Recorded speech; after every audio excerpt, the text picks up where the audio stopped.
नमस्कार दोस्तों। आज हम बात करेंगे ये हमारे पास जो 12 वोल्ट और 360 वाटेज की जो हमारे पास सप्लाई है ये है। तो बेसिकली ये 12 वोल्ट और 30 एम्पेयर की पावर सप्लाई है। तो इसके ऊपर मेंशन है 12 वोल्ट और 30 एम्पेयर की ये सप्लाई है। तो ये हमारे पास सप्लाई है, इस टाइप की ये सप्लाई है। तो इसको चेक करते हैं इसके अंदर प्रॉब्लम क्या है, क्या कुछ इसके अंदर लगेगा, उसके बाद हम डिस्कस करते हैं इस सर्किट के बारे में। तो ये बेसिकली एक इनपुट और आउटपुट इसका अलग अलग होता है। ये देख सकते हैं ये एक तरह की लेंथ में यानी स्पेस की वजह से एक कम्पैक्ट एसएमपीएस बनाई जाती है जो कि 12 वोल्ट 30 एम्पेयर के अंदर है। इसके अंदर जो मेन कैपेसिटर लगाया जाता है ये सिंगल ही लगाया जाता है, लेकिन दूसरी सप्लाइयों के अंदर दो लगाए जाते हैं पुश पुल विधि के साथ, लेकिन इसके अंदर एक ही लगाया गया है। ये भी बड़ा कैपेसिटर है जो कि 450 वोल्टेज और 450 यूएफ और 200 वोल्ट का ये कैपेसिटर है। और इसके अंदर जो आईसी मेनली है जो लगाई गई है LQ1216 आईसी इसके अंदर यूज़ की गई है। और ये मॉसफेट जो लगाया गया है ये है 15N20 मॉसफेट इसके अंदर यूज़ किया गया, 15N20। ठीक है जी। तो इसके अंदर क्या प्रॉब्लम है, इसके अंदर ये इसका ड्राइवर सेक्शन बनाया गया, ये ऑसिलेटर आईसी है, ये इसका स्विचिंग है। स्विचिंग से डायरेक्ट ये एसएम ट्रांसफार्मर को ऑन करती है। तो इसके अंदर देखते हैं सबसे पहले प्रॉब्लम क्या है। तो सबसे पहले इसको प्रॉब्लम चेक करने के लिए सबसे पहले इसका फिजिकल देखेंगे, कोई कंपोनेंट जला तो नहीं हुआ या कोई कैपेसिटर ऊपर से फूला तो नहीं हुआ। तो अगर वो है तो वो निकाल दो, उसके बाद फिर से चेक करो। तो इसके अंदर फिजिकल तौर पे कोई भी कंपोनेंट ख़राब हमें दिखाई नहीं दे रहा। और इसके अंदर बैक साइड भी इसकी यानी कोई भी ऐसा कंपोनेंट नहीं है कुछ जो कि ड्राई सोल्ड हुआ हो। तो बिल्कुल ओके है ये। तो अब इसको मैन्युअली चेक करते हैं मल्टीमीटर के साथ। ये हमारा मल्टीमीटर है। तो मल्टीमीटर से हम अगर इसको चेक करते हैं तो फिर देखते हैं इसके अंदर क्या मल्टीमीटर, ये हमारा ऑटो मल्टीमीटर है। तो सबसे पहले जो मेन इसके अंदर हम चेक करेंगे शॉर्टिंग। तो इनपुट के रूम में शॉर्टिंग कहीं नहीं है, तो मतलब इसका जो रजिस्टर नहीं आ रहा, तो या तो फ्यूज़ ख़राब है, तो यहाँ कोई अदर कंपोनेंट ख़राब है। फ्यूज़ भी चेक कर लेते हैं। तो ये फ़िलहाल फ्यूज़ ख़राब है इसका। ठीक है जी। क्योंकि जब इसको हम सीरीज़ में सप्लाई देते हैं तो सप्लाई आगे कैपेसिटर तक नहीं पहुंचती है। ये सीरीज़ वाली सप्लाई है, देख सकते हैं बल्ब लाइट ऑन हो रही है। तो यहाँ पे अगर इनपुट देते हैं तो इनपुट देने का मीन्स यही है कि इनपुट देने के बाद जो है यहाँ पे आगे कैपेसिटर तक ये सप्लाई नहीं पहुँच रही है। तो ये देख सकते हैं यहाँ पर ये कैपेसिटर है, तो कैपेसिटर के अंदर बीप आ रही है, सप्लाई नहीं आ रही, मीन्स यहाँ तक सप्लाई नहीं पहुँची इस कैपेसिटर का। तो ये फ्यूज़ ख़राब है एक, तो ये हमने चेक किया है, ये फ्यूज़ ख़राब है। तो फ्यूज़ ख़राब होने के बाद फ्यूज़ तभी ख़राब होता है ज़्यादातर, या तो ये मॉसफेट शॉर्ट हो जाए एकदम चलता चलता आपका, या ब्रिज डायोड ख़राब हो जाए। तो इस कंडीशन में ये फ्यूज़ सबसे ज़्यादा बर्न होता है। तो या तो ये ब्रिज पैकेट डायोड ख़राब है या ये मॉसफेट ख़राब है, ये भी दोनों हो सकते हैं जब भी ये फ्यूज़ बर्न हुआ है। और इसके अंदर जो सप्लाई देने वाली जो ये छोटी रजिस्टर होती है ना ओम के अंदर, ये भी ख़राब हो सकती है क्योंकि ये फ्यूजेबल रजिस्टर होती है, पॉइंट के अंदर आते हैं। जैसे ये .47 ओम की रजिस्टर लगी हुई है, तो ये भी ओपन हो जाएगी जब भी इस तरह की कंडीशन आएगी जब ये फ्यूज़ बर्न होगा। तो सबसे पहले फ्यूज़ बर्न हम इसको चेक करते हैं, फ्यूज़ तो ख़राब है।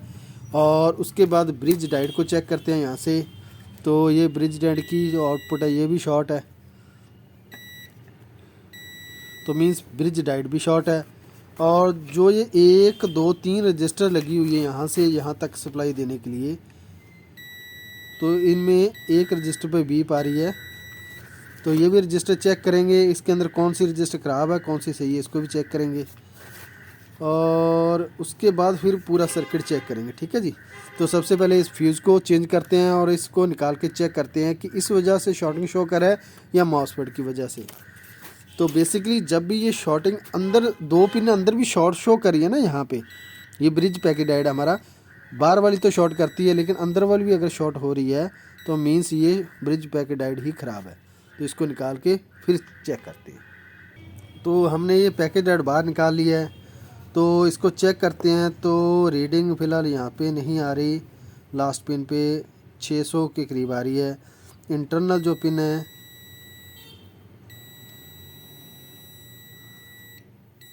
यानी प्लस माइनस मेन और प्लस माइनस दोनों शॉर्ट शो कर रही हैं, मीन्स ये ब्रिज पैकेट डायोड तो ख़राब है। और इसके अलावा क्या कुछ ख़राब है इसके अंदर, जो ये इंटरनल मॉसफेट लगा हुआ है ये रहा, तो इसको भी चेक कर लेते हैं। तो ये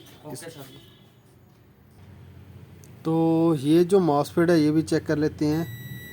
ये देखिए, तो ये मॉसफेट भी शॉर्ट है। तो ब्रिज डायोड, फ्यूज़ और मॉसफेट ये 3 कंपोनेंट शॉर्ट है। ये पहले नए लगाते हैं, उसके बाद फिर से इसको चेक करते हैं। तो ये जो मॉसफेट हमने निकाला है ये है, तो ये है जो मॉसफेट 15N70 मॉसफेट है। तो ये है इसका गेट, ये इसका ड्रेन और सोर्स, ये शॉर्ट है, मीन्स ये शॉर्ट ही है। तो इसको अब चेक कर लेते हैं इसके अंदर और कौन सी प्रॉब्लम है। ठीक है जी। तो ये 15N70 है, तो इसकी जगह पे और कौन सा लगा सकते हैं वो मैं चेक कर लेता हूँ। तो 15N60 भी चल जाएगा, और 15N70 तो है ही इसका नंबर। बाकी और नंबर देख लेते हैं कौन से है। तो ये 2 कंपोनेंट, एक फ्यूज़, 3 कंपोनेंट ख़राब है। और बाकी इसके अंदर और चेक करते हैं। तो मुझे ना ये रजिस्टर भी यहाँ से, ये देखिए आप, यहाँ से बर्न है। तो ये रजिस्टर जो है ये होम के अंदर ये भी बर्न है, और ये भी रजिस्टर बर्न है।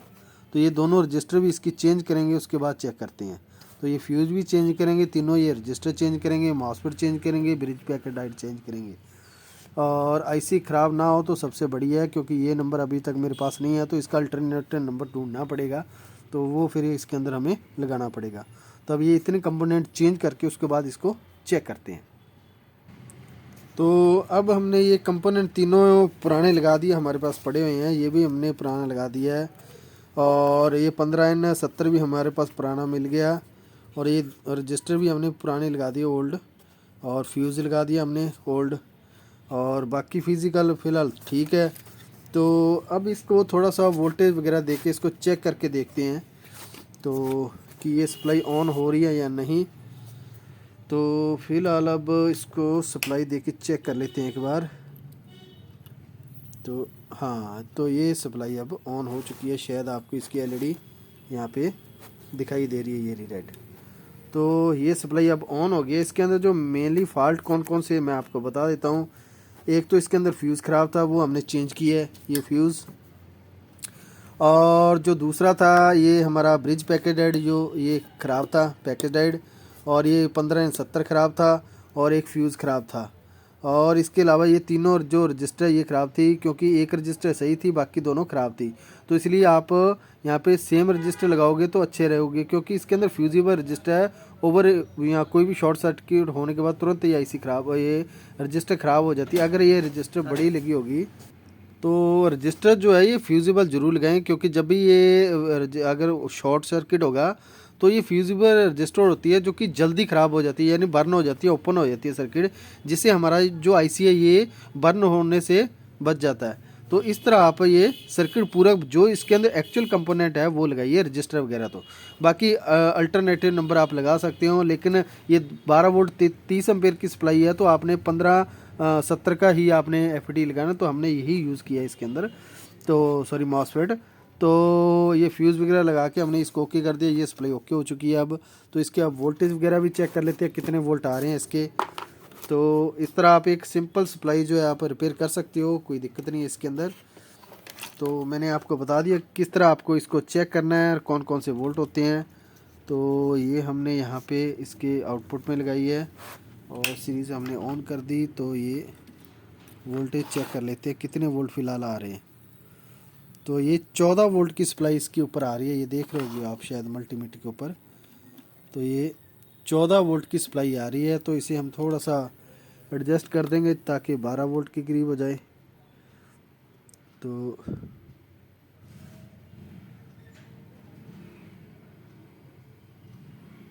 यहाँ पे ये सप्लाई कम हो रही है, इस साइड बढ़ जाएगी सप्लाई।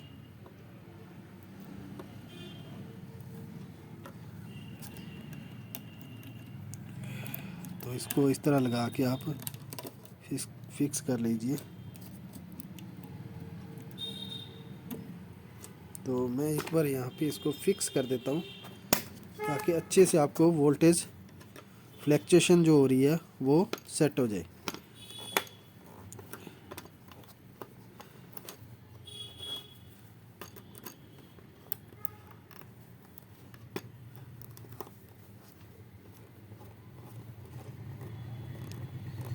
तो ये हमने यहाँ पे अब इसको फिक्स कर दिया। ये लाइट ऑन है, इंडिकेशन शायद आपको दिखाई दे रहा होगा, ये लाइट ऑन है। और अब इसके वोल्टेज हम चेक करते हैं। ये देख सकते हैं यहाँ पे हमारे पास अभी, तो ये वोल्ट अब कितने आ रहे हैं यहाँ पे, ये वोल्ट अभी कम है, तो हम यहाँ से इसको वोल्ट को बढ़ा के देख लेते हैं। तो ये 13 वोल्ट के करीब, ये 10। एक्चुअली जो इसका जो वेरिएबल होता है ना, यहाँ पे ये बड़ा लगाया हुआ है, ये 103 है। बेसिकली यहाँ पे जो वेरिएबल लगता है ये 102 लगता है, यहाँ पे 103 लगाया है। ये पहले भी किसी ने चेक की होगी, तो यहाँ पे ये 102 लगता है, यहाँ पे 103 लगाया। तो इसलिए थोड़ी सी वैल्यू को एडजस्ट करना मुश्किल होता है, क्योंकि इसकी फ्रिक्वेंसी ज़्यादा होती है। तो ये अभी वोल्ट है 13, तो ये 13 वोल्ट है। तो थोड़ा सा इसको और कम कर देते हैं यहाँ से।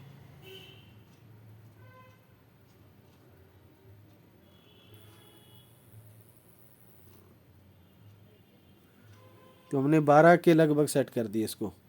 तो ये एकदम ड्रॉप हो रहा है, मीन्स ये प्रीसेट भी ख़राब है। ये यहाँ पे 102 वैल्यू का आप लगाइए, फिर ये अच्छे से काम करेगी।